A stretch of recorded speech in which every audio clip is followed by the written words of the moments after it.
Captain Morgan, what do we know about Captain Morgan? It's delicious.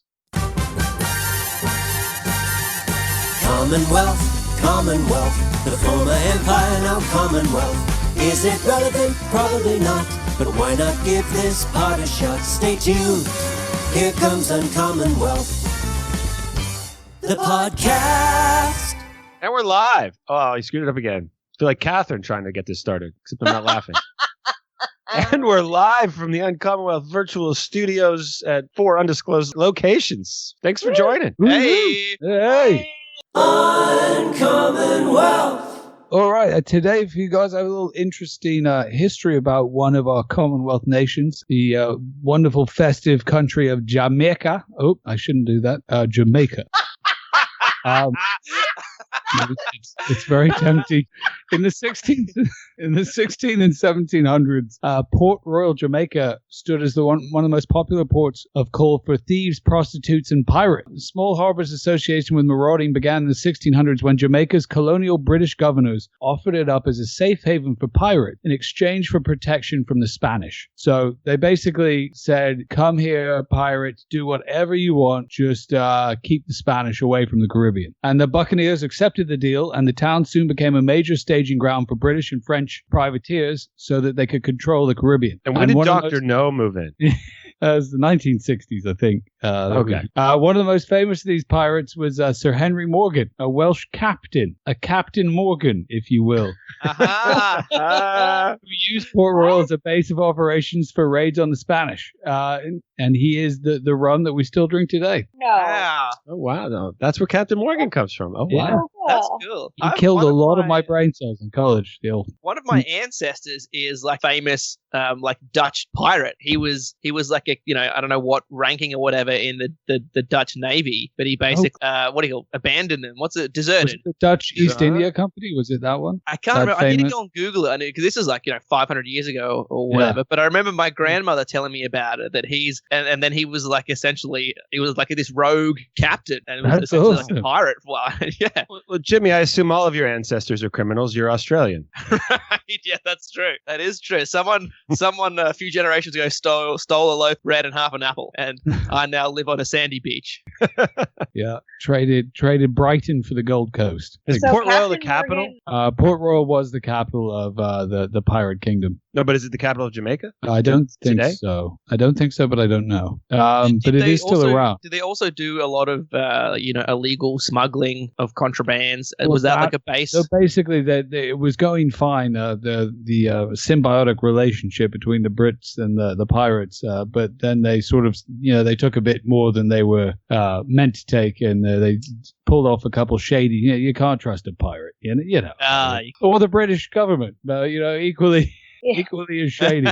And they had this, they famously had a point called Gallows Point where they would hang pirates. So everyone coming to the port could see what would happen to you if you crossed the British Is that where Royal. gallows humor That's- comes from? Or is this something else? I don't know. You've What never did heard you of say, Adam? gallows humor? Gallows humor. No. Was You've it never heard of such as that? dark humor? Yeah. You'd tell a man before he was hanged or something, or you'd say it before you were hanged. That's interesting. Or like he's about to get he's about to be executed, and the You're like, executioner knock, knock. says, "How you doing?" He's like, just hanging out, that sort of thing. And there was the famous pirate Calico Jack Rackman, who was very flamboyant and famously vain, who was the reason to say that he's we a gay have pirate? Captain Jack Sparrow.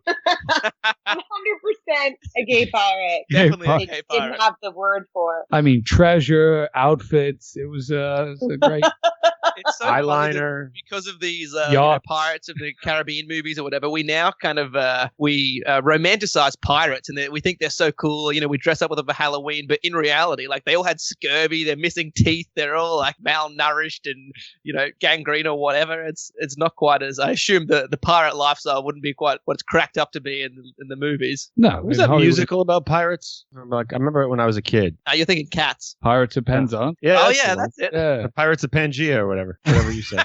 Captain Morgan, what do we know about Captain Morgan? It's delicious. The podcast. Alrighty, friends, it's time for another segment of What is the Difference? What's the difference? We're so slow, none of us know.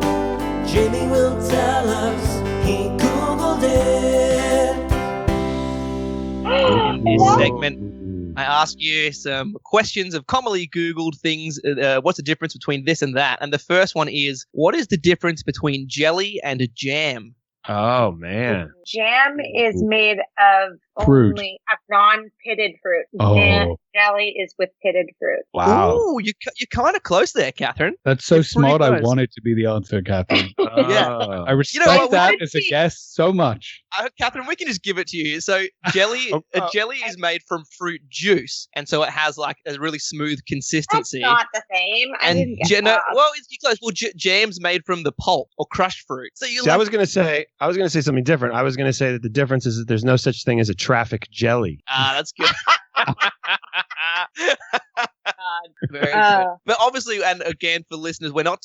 I didn't realize this. I'm not talking about Jell-O, the thing that you have as like a dessert. 'cause That's made from a- horses' hooves or something. Yeah, Isn't it? Pigs. gelatin. How do you say it? Pig's feet. It's Gelatin? bones. It's their bones. Yeah, like Oh. pig's bones and stuff Yeah. in the hooves. That's Yeah. what always confused me as a kid when people would sit like a PB&J sandwich. I always visualized a dessert jelly with peanut butter, and I was like, why would you do that? What's marmalade? Is it a jam or a jelly? Jelly. Marmalade, I believe that's a preserve. That's a whole different category. It's different. Oh no!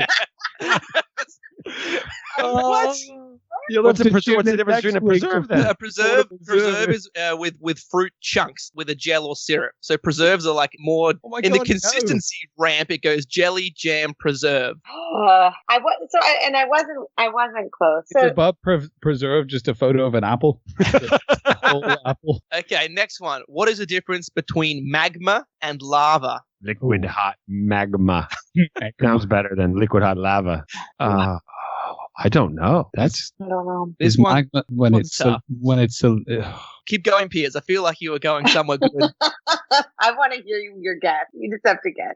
it's magma when it solidifies and becomes that black charcoal ashy. Okay. No, No, probably. okay. Yep. not even Go close. No one ever graduates from college as lava cum laude. My God. Or magma. Come on. This is Adam's opportunity to tell the puns for all of these. You love that. You know what, Adam? The first one, the traffic jelly was so good. Yeah, just stop right there. Is that what you're saying? this one was a solid 3 out of 10. Now, so the only difference is that magma is when the molten rock is like still in the Earth's crust, but lava is when it actually comes to the Earth's surface. So, like, say when a volcano vents, it's like lava is when it's up here on the Earth. So when it meets the oxygen, or when it hits the air. Right. And there's a bunch of, I won't go into these details, but I spent about an hour reading about all the different types of magma and lava. And I was like, wow, it's pretty cool if you're a nerd like me. Okay, But final there's different one. types within each one. Yeah, within magma, Oh, because wow. it's based on like the rocks that are like the molten rock, what type of rock it is. And I think the most common one is like a basalt-based magma, and that's the most common one. But also, yeah, there's a lot of fun videos on YouTube of lava slowly flowing across things. And what is the difference between an alligator and a crocodile? The snout. The alligators have the short, round snout, and the crocodiles have the long, pointy ones. Yes, that is good. Very good, Piers. Wow.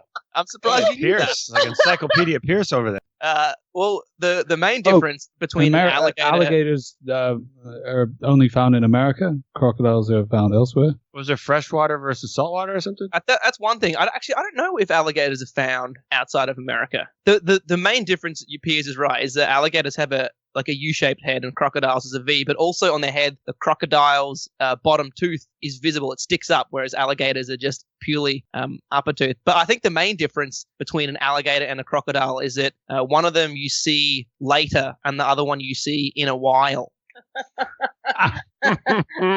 Just a classic Was that dad just joke a there. head Adam off? just hates that Were you he's just doing making sure? that. That's that one? I couldn't let Adam do all the puns. You were sitting on that the whole time. I really was. This whole thing was building up just to that. And was it worth it? Yes. 100%. Uncommon wealth. You guys ready for your favorite sub-prime minister? Sub-prime ministers are less than good. Not in their prime, they blew it. Sub-prime ministers are less than good. It's time for sub-prime ministers. Yay. Yay. Yay! Oh, yeah. This time we're going to Pierce's homeland, Britain. So I went back a ways because I googled worst British prime ministers, which I recommend googling. Most people think all of them have been bad. I now think Churchill was bad, so I think that's it. It's a wrap. Well, Oh yeah. the sequel's never any good. That's the issue. Yeah. So, my favorite though was everyone has their own reasons.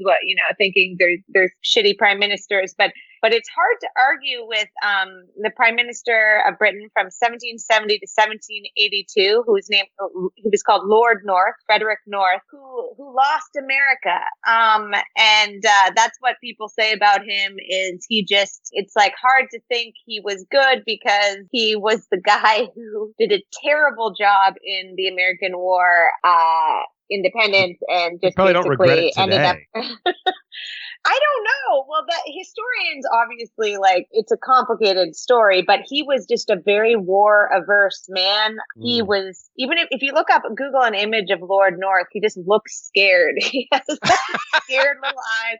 He's Eton educated. I didn't know it started that early. The Eton College tradition, prime minister. That's crazy. And he just didn't want to be at war. Quite a passive dude. But then when things got out of control in Boston with the Boston Tea Party, he totally clamped down and was like, fine, I'm going to make this brutal for everybody in Massachusetts. And he was like, this will make things better. And what happened was it didn't work. It further inflamed, obviously, the other colonies, and then it became an open war. And that was kind of the beginning of the end. And then everyone in the rest of the world turned against him. He lost allies. Anyway, so he's the prime minister who lost America. And then they wrote Hamilton the musical. And Based on it's that. been all downhill since he lost America, really. It's interesting because I would have thought one of the worst British prime ministers might be like Neville Chamberlain for for not opposing Hitler, being kind of a pro-Hitler guy. But he was a guy right before Churchill came back. Right before Churchill, And they- who they- you didn't can have But Czechoslovakia. didn't they kick no him out problem. because of that? Ultimately, but not before he let Germany rearm and do all kinds of stuff. Bloody Neville. But it's interesting because it's consistent. It's like another guy who was sort of a pacifist who wasn't into would do anything to avoid the war, similar to Lord. Was it North? Yeah. But and one of the famous things that happened between the U.S. and not now the U.S. and Lord North was there was a published open letter, and it seems like something that happens on Facebook now, but Benjamin Franklin wrote an open letter to Lord North in 1774 that was it's worth a Google. So sarcastic. It is making fun of the Brits all the way through. Classic. Benji. Yeah, classic Hard to Americans. understand. Even in the infancy, they were like, these fucking Brits. He calls themselves the Yankee Doodles, and he's making fun of how everything that the Brits said at that time about the rebels, and it's so confident. I mean, you can just tell they just knew they were gonna and at the end he signs it. Your lordship's most obedient, humble servant, a friend to military government, Benjamin Franklin. I think that's how they signed off all their letters back in the day, though. That instead of being kind regards, they'd say, your obedient servant. That was the little phrase. And then a friend to military government was another. It's jab after jab. Yeah. Anyway, kind of cool. Classic Ben Franklin, though. When he wasn't flying kites in electrical storms, he's out there writing scathing open letters, just shutting down the entire British nation. Yeah. Good on He him. would have crushed it on Facebook and Twitter. Oh, yeah. Yeah. He'd be a Twitter god. Hear ye, my kin. I should start signing all my tweets, your obedient servant. Right. That was interesting. That's very. I like it. These That's history cool, ones are yeah. very fun. Actually, all of these so far have been very informative and educational. Look I at us. definitely learn a lot on these segments. The podcast. So this has been a very educational episode so far. So let's buck that trend. Yes. Let's unlearn things. let's unlearn. Let's do a little two truths and a lie. Here's Adam with two truths and a lie, and sometimes they're all lies. Woo! Oh, everyone's least favorite segment. I feel like several times over the course of the podcast we have discussed the Beatles in various different ways. Some very interesting discussions, don't get me wrong, but I feel like we've been remiss that we have not talked about the Rolling Stones at all. Oh, nice. So I feel like we're going to fix that right now with Two Truths and a Lie, Rolling Stones song lyrics. Whoa. So it's always I'm going to read 3 song lyrics. You have to tell me which 2 are true and which is a lie. Okay. The first one. You're like a game show contestant, Adam. It's the best part of my week. All right. Take my arm, take my leg. Oh, baby, don't you take my head. Yeah, we all need someone we can bleed on. Number 2, my eyes dilate, my lips go green, my hands are greasy, she's a mean, mean machine. Number 3. Number 3. Oh, no. No, it's fine. I will be your knight in shining armor, riding across the desert with a fine Arab charmer. I was expecting a mongoose. Yeah, me too. Yeah. I don't know my Stones songs as well. Problematic, but possibly still true. I think I'm fairly certain the first one's true. That's the only one I'm sure. I think the second one sounds right. Or it was like mean. Isn't that a... What's the read them all lean, again mean one, quickly? Adam? What's that? Yeah. What's the second one? Second one is my eyes dilate, my lips go green, my hands are greasy, she's a mean, mean machine. I think that one's a lie because I think the Arab charmer you've put in to throw us off, but that is something that maybe they actually did include as a lyric. So you say, wait, so you're saying the second one is a lie? I think the second one is a lie. I think the first 2 are true and the third one's a lie. I'm with you. Okay, so there's a little bit of a caveat because Oh, bloody hell, Adam. Oh, no. Okay, they're all true. Stop. They're all true, except I misspoke on I messed up one word. So technically the third one is a lie because it's not charmer, it's charger. Charger. Well. So I don't think that would help. They're all true. First one was from Let It Bleed, from the album Let It Bleed from 1969. The second one was from Start Me Up from the album Tattoo You in 1981. And the third one is from the song Emotional Rescue from the album titled, you guessed it, Emotional Rescue in 1980. We didn't do well there, team. We should have picked up the charmer / charger. No, Catherine and I got the 2 that were correct. And Yeah, we got 2 out of 3. Well, I didn't do well then. I was still waiting for a mongoose. I remain. It's honestly hard to tell when you don't use mongoose. All right, we'll do one more. And this is especially when he was riding across the. I was like, oh, here comes a. He's riding a mongoose. We were all expecting it. Oh, he's riding a mongoose? That would have been fun. A fine mongoose charger, yeah. Okay, let's try 2 truths and a lie quotes from the 1974 James Bond movie, The Man with the Golden Gun. Nice. Okay. First quote is James Bond saying, exactly, I am now aiming precisely at your groin, so speak or forever hold your peace. Oh, James Bond pun. You got to love that. Okay. Second one is Francisco Scaramanga. You see, Mr. Bond, I always thought I loved animals. Then I discovered that I enjoy killing people even more. And the third one is James Bond again saying, you really do have a magnificent abdomen. Solid I think they're torso. all true. I'm going all true. I feel like it's the third one is you really do have a magnificent rack instead of abdomen. Oh, so he's saying it to a... Oh, that's a good point, Catherine. He could be referring to something, a different he's body such part. a womanizer. And, Right. But now Who was the Bond girl in that movie? Right. Man from the Golden Gun? I don't remember. It's a good question. But I'm just trying to remember how nice her abdomen was. Oh, well, I'm sure it was good. Sure it was. All Bond I think women he's have had referring to amazing. a man there, but it just seems like a weird thing to say. To another man? No, not I at think all. he slept with a lot of women in Golden Gun. I think that was a particularly large. I think was that Roger Moore's first James Bond, Man with the Golden Gun? No, Live and Let Die was. Yeah, and then this might have been his second. So here's the problem. I wrote this one a while ago, and I have forgotten which to lie with. I feel like I probably put abdomen in place of a different word, but I that's something you do, but we don't know. That is incredible.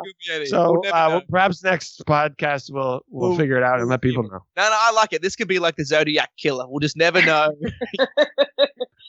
Uncommon Wealth. All right, that was fun. Yeah.